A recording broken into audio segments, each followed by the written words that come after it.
Assalamualaikum warahmatullahi wabarakatuh. Alhamdulillah atas izin Allah Subhanahu wa taala, malam ini kita masih diberikan berkah barokah umur, berkah sehat. Mudah-mudahan kita semuanya, khususnya Mas yang ganteng ini, mudah-mudahan kita semuanya dalam lindungan Allah Subhanahu wa taala. Amin ya rabbal alamin. Kita untuk menyapa terlebih dahulu, untuk kita kenalan terlebih dahulu. Assalamualaikum. Waalaikumsalam. Harus gini ya terlebih dahulu. Iya, harus. Oke, siap. Iya. Mungkin bisa diperkenalkan jenengan. Ya, sehari-hari mungkin bisa saya disapa Ya? jalan itu apa itu jalan Yopi gitu Yopi, aja. ya? Iya, terkenalnya itu. Jadi panggilannya Mas Yopi gitu. Mas Yopi ya. Sekarang gini Mas, Iya. boleh dong saya sharing-sharing atau tanya-tanya kan ya? Boleh ya. banget. Ya. Yang saya tahu jenengan itu kan biasanya aktivis di kesehatan. Ya. Ya, nggak apa-apa saya nyebut rumah sakit gini, nggak apa-apa ya? Nggak apa-apa. Oh, nggak apa-apa ya? Jadi rumah sakit. Gitu ya. Nah, terus di bidang kesehatan tersebut, Ya. jenengan itu apa sih yang dilakukan di sana? Gini Ustaz, kebetulan saya diamanahkan di rumah sakit itu sebagai manajer pelayanan pasien. Yeah. Jadi manajer pelayanan pasien itu sebuah bagian menjadi getor bagi pasien-pasien yang membutuhkan pelayanan, pasien-pasien yang ada masalah. Jadi kami yang memfasilitasi, kami yang mengkoordinasi gitu. Salah satu seperti itu. Jadi mengkoordinasi gitu ya? Iya. Jadi itu bisa diarti kata untuk menjembatani tidak? Iya, fasilitasi itu kan menjembatani ya. Jadi antara petugas kesehatan, antara keluarga, antara pasien itu kan harus ada yang menjembatani gitu. Ini kalau seandainya saya ingat masalah dengan apa? Dengan menjembatani gitu Mas ya. Itu bisa kategori dalam bidang ibadah. Kenapa kok bisa saya artikan ibadah? Ya. Karena apapun itu kalau tanpa ada jembatan tidak akan kita bisa masuk, kan seperti itu. Bisa jadi Mas Yopi ini penjembatan untuk insya Allah menuju ridhonya, kan seperti itu. Ya. Sekarang ngomong-ngomong seperti ini Mas, sebagai jenengan pemuda milenial, ketika pandemi seperti ini kan, apa sih kinerjanya jenengan di kegiatan kesehatan tersebut? Ya, dengan kondisi pandemi ini peran kami sebenarnya saya di MPP sangat besar sekali. Sangat besar sekali, di mana kita tahu bahwa kalau pasien-pasien yang positif COVID itu kan diisolasi. Ya, pasien-pasien diisolasi kan tidak bisa bertemu. Tidak bisa bertemu dengan keluarga. Kita pun bertemu dengan pasien, kita harus pakai asma. Ya tahu sendiri kan pakai asma gitu kan. Dan nah, fungsi dari manajer pelayanan pasien itu yang menyebabkan, jadi kita mengkomunikasikan pasien ini dia membutuhkan apa, saya membutuhkan ABCD. Kami menyampaikan. Nah itu tentunya nah inilah namanya milenial itu. Dengan zaman digital ini kita menggunakan handphone, kita menggunakan yang sehingga kan yang WhatsApp kan, kita video call, yang kita tahu itu yang inilah era digital itu manfaatnya ini besar sekali gitu. Sekarang gini Mas, ngomong-ngomong di era milenial, apalagi khususnya pemuda. Pemuda ini tingkat emosionalnya emosional ya. Tingkat egonya itu tinggi. Apalagi para pemuda sekarang ini karepe dhewe Mas, seperti itu kan ya. Apakah pernah jenengan itu mengalami seandainya salah satu keluarga yang menurut kesehatan dia tuh COVID, tapi menurut keluarganya si anak tersebut, si pemuda itu enggak punya seperti itu bagaimana menanggapinya? Biasanya kan pakai tingkat emosi gede seperti itu kan. Seseorang dia menanggapi emosi atau tidak itu karena ketidaktahuan, ketidakpahaman. Jadi yang didahulukan itu egonya, ya. Jadi naik dulu. Nah, fungsinya kami itu mengedukasi, menginformasikan.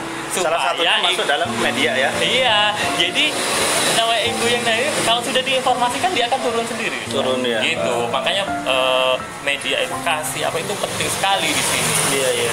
Berarti ini termasuk jenengan untuk mengolah bahasanya itu saya ingat. Apa itu?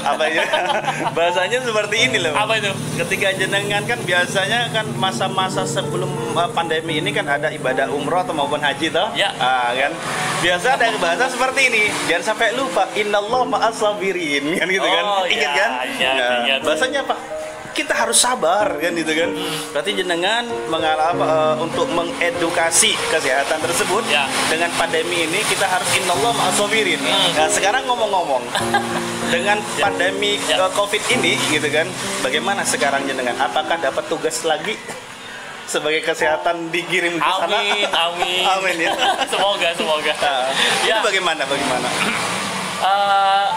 Ustaz kan mungkin masih ingat ya, ingat bahasan kita setahun yang lalu kali ya. Benar. Ya, setahun yang lalu itu saya ditugaskan menjadi petugas kesehatan haji itu. Saya ingat sekali bahwa kita melakukan suatu ibadah, ibadah apapun ibadah itu. Kalau dikedepankan dengan ego dan emosinya dulu, nanti hasilnya gak baik ya. Iya, gitu kan. Misalnya tahu sendiri sekarang bagaimana waktu tawaf, ya. Dulu tawaf itu, kita ini kan ya, bagaimana? Itu kan bagaimana kita mau berdoa yang emosinya dulu yang diinikan dulu ya. Kemudian ada pandemi ini, kalau kita lihat di media sosial yang sekarang berkembang, apalagi saya sering mengikuti di live streaming di Mekah itu, di Masjidil Haram. Kemarin kan ada haji itu. Waktu tawaf jalannya pelan-pelan. Nikmat ya, terasa nikmat. Masya Allah, nikmat sekali. Apakah Allah ini mengingat seperti ini? Iya kan? Kita tidak tahu. Tanpa ada desakan kanan kiri, kemudian berjalan mengelilingi Ka'bah itu 1 meter, 2 meter, tertib sekali. Tertib ya. Iya. Inilah makanya bagi yang kemarin yang tertunda. Jadi calon jamaah haji yang tertunda, kemudian ingin umroh mungkin kita bareng umroh Ustaz ya. Amin. Nah, itu sebagai pelajaran Jadi ada hikmahnya di balik itu semuanya. Ada hikmahnya sebagai pelajaran bagaimana kita melakukan suatu ibadah apapun itu jangan pakai gitu. Sekarang gini Mas, ngomong-ngomong masalah ibadah haji, apalagi jenengan di bidang kesehatan, sekarang di pandemi ini apakah dapat tugas juga ke sana? Amin. Belum ya. Saya hanya berdoa, amin. Gitu semoga berkembang. Saya tuh juga sempat gini Mas Ronuddin, saya tuh sempat bingung juga kan terhadap beliaunya ini. Beliaunya ini muda kan, tampan, kan? Wah, Masya Allah bagi saya kan. Tapi kenapa gitu kan? Maksudnya kenapa Allah masih memberikan suatu kenikmatan sama beliau? Kenapa kok bisa saya bilang seperti ini? Karena setiap tahunnya beliau ini ditugaskan untuk mendampingi bagian kesehatan di Mekah sana seperti itu. Sekarang saya mau tanya, apa sih yang diamalkan jenengan itu?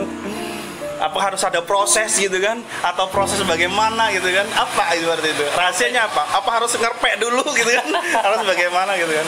Itu biasa melalui proses apa dulu itu Bang? Ya inilah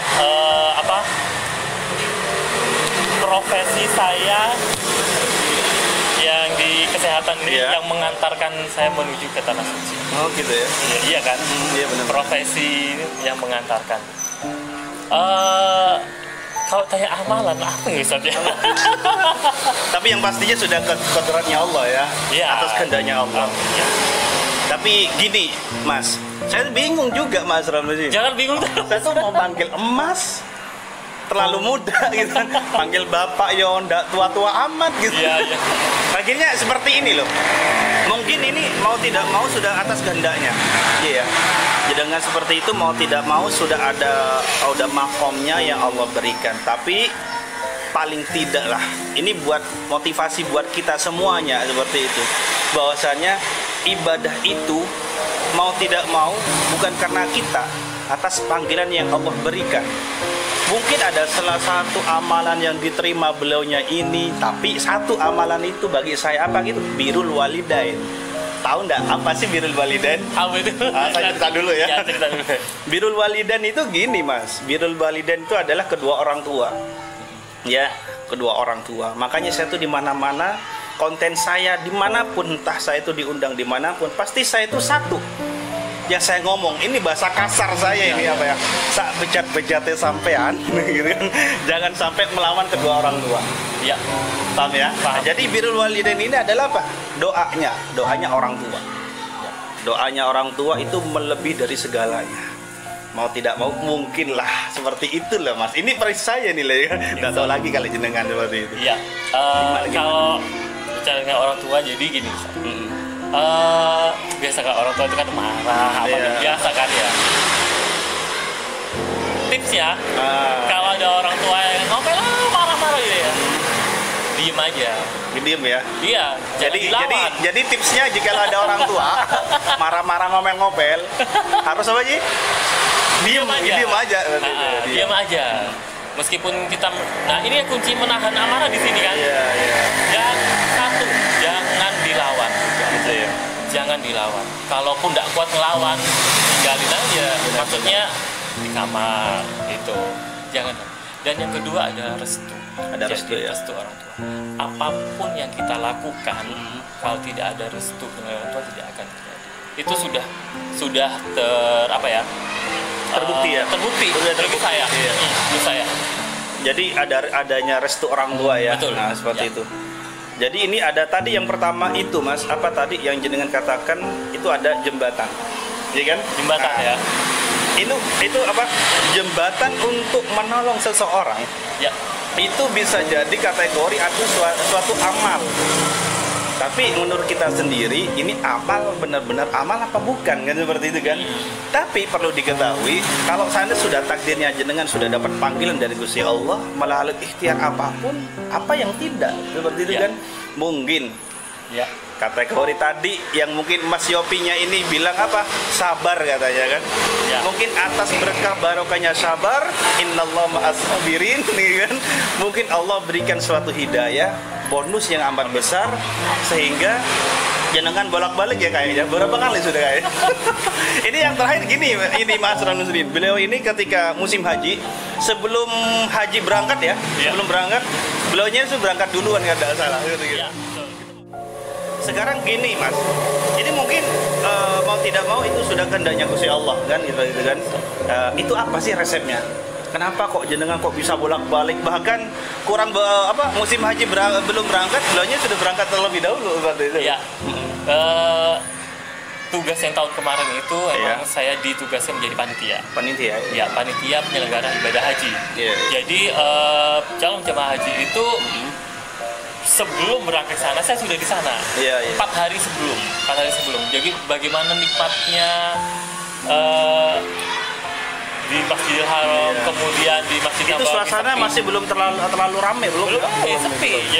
Jadi Masya Allah. Jadi itu aduh, nggak bisa berikan kata-kata deh, nggak bisa tergambarkan. Kemudian setelah selesai musim haji, jamaah haji Indonesia sudah kembali ke tanah air semua. Saya masih ada di sana. Gitu ya? Iya, gitu. Itu lamanya kurang berapa lama di sana? Lebih kurang 3 bulan. 3 bulan ya? Ya. Kalau seandainya 3 bulan kurang lebih 100 hari lah gitu kan. Ya, 100 hari ya, perkiraan kurang lebih 100 hari. Ma'asyiral muslimin yang dimanapun Anda berada, ini adalah suatu kehendak yang Allah berikan. Maka dari itu biasanya di mana-mana saya dapat ijazah bahwasanya Allah itu maha segalanya.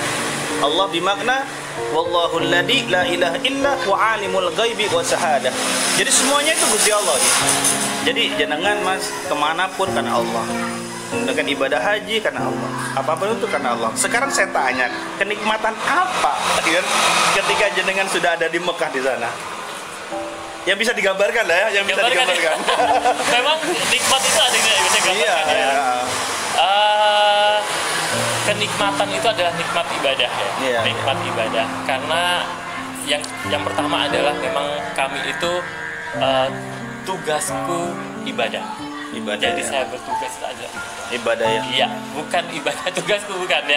Jadi tugasku ibadahku. Jadi nikmat yang saya dapat itu adalah saya bisa membantu, menolong jamaah haji merupakan adalah tamu-tamu Allah, ya, tamu-tamu Allah dan yang membutuhkan pertolongan, masya Allah saya bisa, alhamdulillah bisa memberikan pertolongan di bidang saya, bidang kesehatan tentunya, gitu. Supaya jamaah haji itu bisa melaksanakan ibadahnya dengan secara tumanah ya, bisa maksimal gitu ya, bisa menikmatinya gitu ma'asyiral muslimin. Masya Allah, sebagai pemuda beliaunya ini, wah kinerjanya. Sekarang gini ma'asyiral muslimin, saya punya kutipan kan, ketika itu saya browsing nggak nemu, ternyata saya menemukan di artikel maka saya pura-pura tanya kan, Mas Yopi, apa sih nama IG-nya kan seperti itu kan? Saya tanya, ternyata saya nemukan suatu, Masya Allah. Jadi gelarnya beliau itu banyak loh ma'asyiral muslimin. Ada SH gitu kan, ada itu gimana caranya gitu?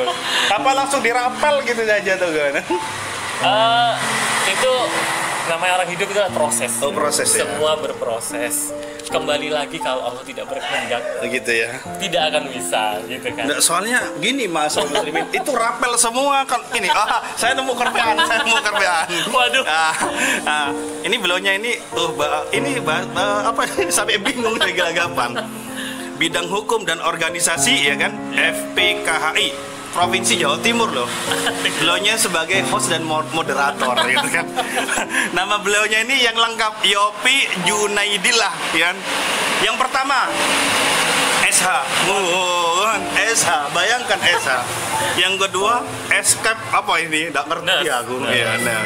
Terus NS juga, MKN juga, MM juga, Magister ini. Ini gimana ini Mas? Apa dirapel gitu saja atau sistem online? Apa diambil secara sekaligus 1 tahun gitu gimana itu? Enggak ya? Makanya orang kalau saya pribadi itu orang hidup itu harus di plan ya. Tahun ini kita apa, tahun apa gitu.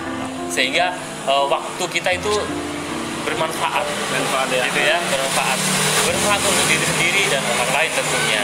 Nah, bermanfaat untuk diri sendiri itu yaitu menambah ilmu. Itu tidak ada tekanan Mas ya? Nah, tidak ada. Kalau ada tekanan, pasti kita menuntut ilmu tidak enjoy, gitu ya. Kita enjoy aja, kita mau. Makanya para pemuda ini jangan ini ya, kuliah, jangan buat tekanan, gitu ya. Buat aja santai, insya Allah semuanya nikmati ya prosesnya. Nikmati prosesnya betul saja. Jadi tidak ada tekanan gitu ya. Sekarang gini, Mas Yopi, mungkin ada masukan atau motivasi kepada pemuda milenial zaman sekarang, mengingat beliau ini gelarnya Masya Allah wakeh temen seperti itu kan. Apa sih motivasinya atau semangatnya buat pemuda-pemudi khususnya Probolinggo kota ini itu bagaimana Mas? Mungkin ada masukan atau bagaimana? Ya, saya berpesan bahwa yang pertama adalah menuntut ilmu itu pasti akan bermanfaat apapun. Ya. Apapun ilmu ya. Iya. Tapi bukan ilmu mistis ini. Ya, kita tidak ada ilmu yang tidak bermanfaat. Ya. Semua akan bermanfaat. Benar. Kalau kamu kuliah apa ini? Jangan. Benar. Insya Allah semua akan bermanfaat indah pada waktunya. Yang kedua, explore. Ya, karena setiap manusia itu ada sisi-sisi yang tidak kita tahu. Kalau kita tidak mengeksplor diri, benar. Tidak akan muncul. Gitu ya. Nah, makanya digesek, digali. Kalau Ustaz tahu di IG saya itu kan, ya gitulah. Ini jadi apa orang ini sebenarnya? Nah, itulah yang saya tangkap bahwa di sisi lain saya itu ternyata bisa itu. Dan itu bukan merupakan suatu kebetulan, ya. Tapi ada kesempatan. Nah, jadi kalau ada kesempatan yang bagus, ambil. Ya, itu. Tapi itu berhubungan dengan apa? Kepribadiannya kita dan keahlian kita juga ya. Iya, gitu. Betul. Sekarang seperti ini Mas. Kadang orang itu kalau yang berhubungan dengan tadi itu yang pertama ilmu. Ya. Tidak ada yang tidak bermanfaat apapun ilmu tersebut. Tapi bukan ilmu untuk mencuri ya, bukan ya. Itu kan bukan ilmu. Bukan ilmu ya, seperti itu. Sekarang gini Mas. Itu menurut jenengan apa sih ilmu itu? Menurut jenengan itu gimana sih ilmu sesungguhnya? Apa yang benar-benar sesungguhnya ilmu itu semakin berisi, semakin merundu, apa harus semakin sombong? Ya, ini laku seperti itu. Itu bagaimana? Bukan mancing ini, bukan. Waduh, bahaya nih. Enggak, sebenarnya semakin kita menambah ilmu itu kalau saya beban beban, bukan beban apa ya, bukan beban aduh saya tambah, bukan ya. Jadi beban kita mau memberikan manfaat kepada orang lain. Iya kan, kalau Ustadz nggak tahu, kalau di Ustadz yang memandang ilmu, kalau kita bermanfaat bagi orang lain itu bagaimana? Bagi pandangan Ustadz bagaimana itu? Kalau saya secara pribadi, semakin kita bermanfaat bagi orang lain, hidup kita akan berarti. Iya. Sekarang pesannya lagi, Mas, bagi orang yang berilmu, sesungguhnya bagaimana? Apa harus sombong? Harus menampakkan keilmuannya atau bagaimana? Menurut kepribadiannya jenengan sendiri ya opo gitu loh. Ya itu, semakin kita berilmu, kita tidak harus kasih yang lebih bermanfaat ya. Nah, itulah bermanfaat ya. Bukan menawarkan diri saya nih. Iya. Karena seperti ini Mas Yopi. Ya. Zaman sekarang ini orang tuh kalau nggak sombong dicap gitu ya? goblok Mas. Gitu. Jadi sombong harus sombong. Gitu. Tapi ada kutipan dari Ustaz Abdul Somad. Jikalau ada orang sombong, kita harus sombongkan dulu juga. Itu ada termasuk sedekah. Itu bagaimana gitu? Ayo bagaimana itu? Kalau saya menyikapi itu secara pribadi saya ya. Kalau dia orang sombong, ya biarlah dia kesombongan dia sendiri. Gitu ya. Iya, biarlah dia kesombongan sendiri. Mungkin gitu. Gini itu. Ini kutipan orang sombong kan. Mungkin karena gini itu Mas. Mungkin zaman sekarang ini kita kalau tidak menampakkan, bukan berarti kita ingin dipuji manusia, bukan kan? Tapi paling tidak biarlah gambar, biarlah video, biarlah itu yang bisa untuk bisa menjawabnya kinerjanya kita. Maka dari itu kita harus kita harus banyak-banyak untuk memberikan sesuatu yang lebih bermanfaat kan seperti itu ya. Jadi akhirnya Allah memberikan suatu berkahnya seperti itu gitu. Ma'asyiral muslimin yang insyaallah diberkahi oleh Allah Subhanahu wa taala. Saya ngambil dari pitutur beliaunya ini, saya ngambil intinya saja. Jadi mungkinlah kinerjanya beliau ini, kenapa kok bisa seperti ini? Itu ada rumusnya. Yang pertama tadi itu apa? Birrul walidain. Jangan sampai kita mendurhakai kedua orang tua. Yang kedua, kita harus banyak-banyak meminta restu, kan seperti itu nggih Mas ya. Restu yang lebih utamakan. Dan yang ketiga, kita kalau mempunyai suatu ilmu, carilah ilmu yang bermanfaat dan memberikan kepada orang yang sangat bermanfaat. Betul ya. Akhirnya Allah memberikan suatu bonus yang Allah berikan. Mungkinlah berhubung sekarang pandemi Covid, beliaunya tidak dapat bonus untuk ke Mekah lagi. Tapi mudah-mudahan kita semuanya oleh Allah Subhanahu wa taala mendapatkan berkah barokah. Berkah barokahnya Mekah wal Madinah. Beliaunya ini dipanjangkan umurnya, sehat wa afiah, dan jangan sampai lupa ma'asyiral muslimin, saya di sini ini duduk di kediamannya beliau dan di belakang ini ada angkringannya juga. Iya. Saya ambil. Saya promo. Ini ada kopi juga. Oh, Mas. Itu jenis kopi. Oh, ini kopi ya. Iya, jenis kopi. Oh, ini ada kopi juga di sini ya. Jadi gini Mas, saya endorse. Jadi di kediamannya beliau ini ada angkringan gitu kan. Mungkin jenengan untuk bisa mampir lah. Kalau boleh tahu apa sih Mas? Jalan ini? Ini Jalan Kiai Haji Abdul Hamid. Oh, Kiai Haji Abdul Hamid. Angkringannya yang jaga muda-muda, sing ganteng-ganteng gape gitu. Mudah-mudahan pertemuan malam ini kita menambah barokah. Amin. Bisa menambah manfaat buat yang menontonnya. Amin. Mudah-mudahan juga pertemuan kita tidak berhenti malam ini juga, Mas. Mudah-mudahan nanti bisa bertemu di surganya Allah. Amin. Bersama Rasulullah Sallallahu Alaihi Wasallam. Mungkin ada lagi diaturkan? Tidak ada ya, sudah ya, cukup ya. Terima kasih. Wassalamualaikum warahmatullahi wabarakatuh. Waalaikumsalam warahmatullahi wabarakatuh.